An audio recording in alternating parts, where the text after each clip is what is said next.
নমস্কার, আমার ছোট্ট ছাদ বাগানে সবাইকে স্বাগত। আমি শুক্লা মুখার্জি। আজকে কিছু প্রশ্নের জবাব দেব আজকের ভিডিওতে। সেই প্রশ্নগুলোই আজকে আমি তুলে ধরছি আমার এই ভিডিওতে। অনেকেই আমার যে ভিডিওগুলো আমি ছাড়ি তাতে অনেক প্রশ্ন করেন, সেই দু একটি প্রশ্ন নিয়েই আজকে আলোচনা করব। এই প্রশ্নগুলোর ভেতর প্রথমেই আমি এই নেটটার কথা বলবো। এই নেটটা আমি কোথায় পেয়েছি? এই যে এই নেটটা ছাদে, আর এখন ওই যেগুলো পুরনো আর নতুন গোটা নেট দেখিয়েছিলাম ওটা এখন নেই, তাই আমি দেখাতে পাচ্ছি না। আমার যেটা টাঙানো আছে সেটা নিয়েই আমি আজকে আপনাদের সঙ্গে আলোচনা করছি। এই নেটটা যে কোনো সারের দোকানে পাবেন। আপনি দিদি ভাই যিনি এই প্রশ্নটা করেছেন, নেট কোথায় পাবো, আমার একটুখানি ছোট্ট জায়গা তাতে লাগবে। আমি জানি না আপনি কোথায় থাকেন। আপনি যদি আমাদের এই হুগলিতে থাকেন তো আমি দোকান বলে দিতে পারবো, কিন্তু অন্যান্য জায়গায় তো আমি দোকান বলতে পারবো না।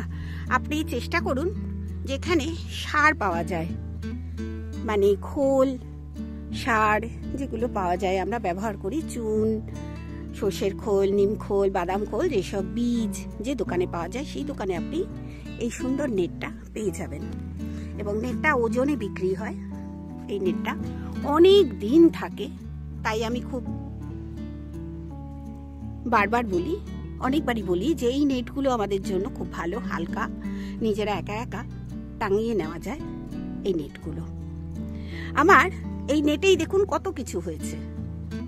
এবার এই এত কিছু হয়েছে সেগুলো কিন্তু আমার এই নেট কিন্তু ভার বহন করে আছে, নেই তা নয়। এই নেটটার উপর আমি কিন্তু প্রচুর গাছ তুলে দিয়েছি। যেমন আছে ঝিঙে গাছ, এই যে ঝিঙে গাছ দেখতে পাচ্ছেন। আবার লাউ গাছ আছে, এই যে এখানে লাউ গাছ আছে দেখুন। লাউও পেরেছিলাম, আপনাদের দেখিয়েছিলাম, এই যে এটা লাউয়ের পাতা।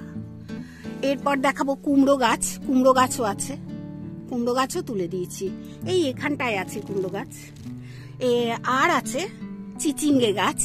চারখানা গাছ, বড় বড় গাছ কিন্তু এখানে আছে।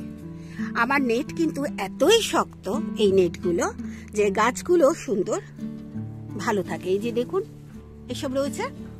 আর আমি তো এই নেটই ব্যবহার করি ছাদ বাগানে অনেক দিন যাবত, কারণ মাচা করার মতো আমার কাছে ডালপালা থাকে, সবই থাকে, কিন্তু মাচা করার মতো ক্ষমতা থাকে না। ওই বাঁশ পোতা, কঞ্চি লাগানো এইসব আমার পক্ষে সম্ভব নয়, তাই আমি নেটটাকেই প্রেফার করি।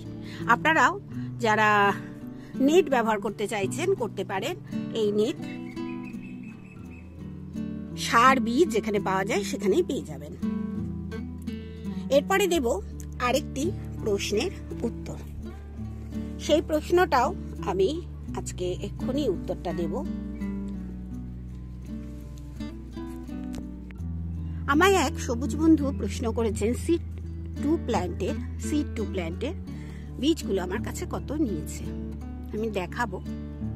এই যে দেখুন এটা। আর গতকাল একটা বরবটি দেখিয়েছিলাম, গতকাল কি তার আগের দিন একটা বরবটি দেখিয়েছিলাম। এত ছোট বরবটি, একদিনে কিন্তু অনেকটা বড় হয়ে যায় বরবটিগুলো, খুবই ভালো লাগছে।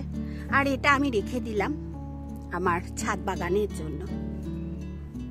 আর এই শসাটাও দেখুন কত ফ্রেশ হয়েছে। সিড টু প্ল্যান্টের বীজ ভীষণ ভালো। এখানে আমার চাল কুমড়ো গাছও কিন্তু সিড টু প্ল্যান্টের, আমি দেখাই চলুন।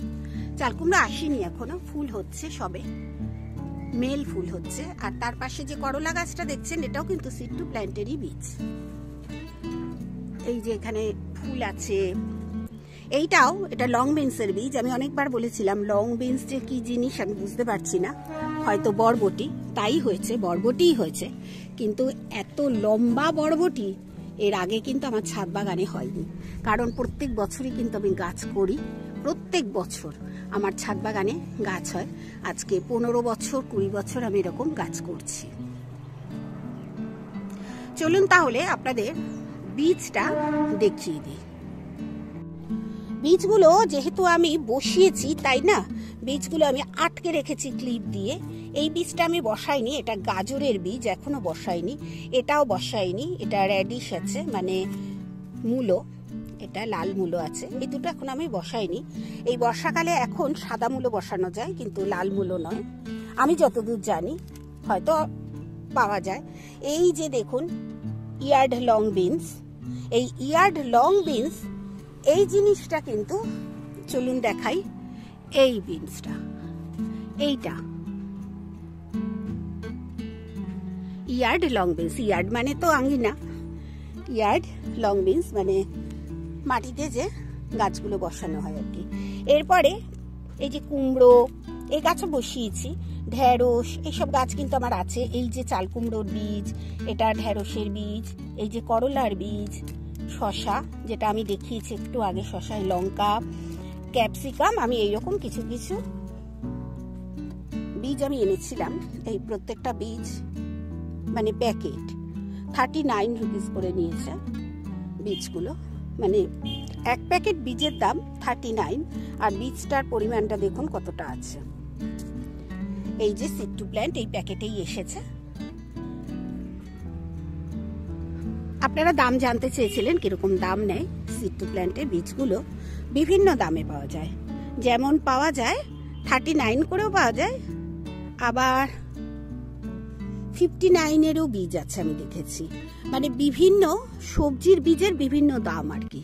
আপনারা গুগল সার্চ করে দেখে নিতে পারেন জিনিসটাকে। যাই হোক, এবার আপনাদের দুটো প্রশ্নের উত্তর দিলাম।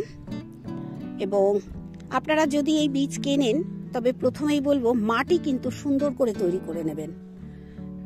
আমি তো শীতকালের জন্য 50% গোবর সার, 50% মাটি দেবো, তৈরি করতে শুরু করে দিয়েছি ফুলকপির জন্য। ফুলকপির চারাগুলো আমি গ্লাসে বড় করে নিচ্ছি, তারপরে কিন্তু আমি রাখবো।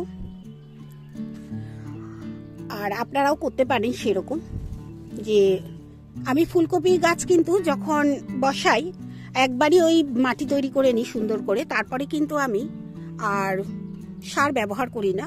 আমি অনেক দিন শেয়ার করেছি অনেক ভিডিওতে যে আমি সার বেশি ব্যবহার করি না, কিংবা ওষুধ বেশি ব্যবহার করি না খাবার গাছে, যেহেতু আমরা এগুলো খাই নিজেরা ঘরে, তাই এইসব গাছে আমি ওষুধ ব্যবহার করতে একদম ভালোবাসি না। যাই হোক, আপনারা কিনে দেখতে পারেন। আমার পছন্দ হয়েছে সিড টু প্ল্যান্টের বীজ, আর খুব তাড়াতাড়ি জার্মিনেট হয়ে যায়। এই বীজগুলো বসানোর সঙ্গে সঙ্গেই প্রায় জার্মিনেট হয়ে যায় 2-1 দিনের ভেতর। সেটাও কিন্তু আপনাদের সঙ্গে শেয়ার করেছিলাম। আসলে বীজ যদি আপনারা ঠিক মতো না পান তাহলে কিন্তু গাছও ঠিক মতো আপনাকে ফল দেবে না। এইটার জন্যই সঠিক বীজ আমাদের কেনা দরকার ভীষণ, আমি বারবার বলি। তাহলে আজকে এই ভিডিওতে একটা ছোট্ট ভিডিও, এই ভিডিওতে আমি আপনাদের দুটো প্রশ্নের উত্তর দিলাম। আবার যখন 2-1টা প্রশ্ন জমে যাবে আমি আবার উত্তর দেব। আর লঙ্কা গাছ দ্বিতীয়বার করে আমি যতদিন করেছি আজ পর্যন্ত কিন্তু আমার সেকেন্ড বার ফল কিন্তু খুব একটা ধরেনি। আর এই সব গাছ তো আমি কেটে দিয়েছি, আপনাদের দেখিয়েছি যে কেটে দিয়েছি। কেটে দেওয়াটা খুব জরুরি আমি মনে করি। আমি গাছ রাখি না, যে গাছ নষ্ট হয়ে যায় কেটে ফেলে দিই কিংবা সারের জলে দিয়ে দিই আর কি। এই যে এখানের গাছগুলোও কিন্তু আমাকে পরিষ্কার করতে হবে, বেশ কিছু গাছ শুকিয়ে যাচ্ছে, শুকনো ডালগুলো আমি সব ফেলে দেবো। আমি এইভাবেই পরিচর্যা করি, তাতে কিন্তু আমার ফসল কম হয় না। আপনারা দেখেছেন অনেক ফসল হয়। আর ছাদ বাগানে এরকম ফসলই আমরা চাই, প্রয়োজন মনে করি। একই গাছে দেখুন কিরকম 2 রঙের ফুল হয়েছে, এই একটা হয়েছে আবার এটাও হয়েছে। এই যে আমি দেখাচ্ছি দেখুন, এই দেখুন 2 রকম কালার হয়েছে একই গাছে। এই গাছের গোড়াটা কিন্তু এখানে আছে। তাহলে আজকে এই দুটো প্রশ্ন যারা করেছিলেন আশা করি তারা বুঝতে পেরেছেন, এবং বুঝতে পারলে আমাকে একটু কমেন্ট করে প্লিজ জানাবেন।